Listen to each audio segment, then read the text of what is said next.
Puh, zatı və lənət müştəri. Allah kəssin belə bazarı, belə alış-verişi. İt oğlu qədeh verənin əli qurğuşun imiş. 3 aydır qaladan alıb gətirmişəm. Hələ indiyənəcən bir top da satmamışım. Gül eyleme ağa, qadan alım deyim mi? Allah ağır gider. Adı Allah niyə ağır gedir axı ya? Niyə ağır gəlir? 500 manat pul vermişəm, qazancımdan faydasından əl çəkmişəm. Mayam dərmə gəlmir, belə dərd olar.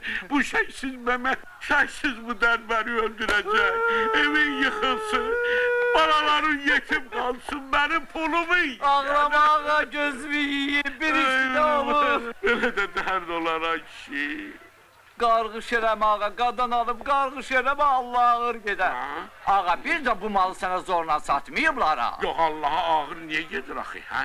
Niyə mənə bu mal verənin evini Allah Teala yıxmır, ha? Belə də dərd olar. 1000 yol Peyğəmbərə Qur'ana and içdi ki, xadam oymadı, apar. 3 günə axırıncı parçasına da satılacaq. Hani? 3 gün olub 3 ay. 3 ay nədir?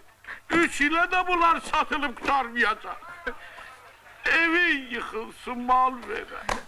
Qan qusasan, sağ salama pulumu yeməyəsən. Qarğış eləmə ağa, qadan alıb qarğış eləmə.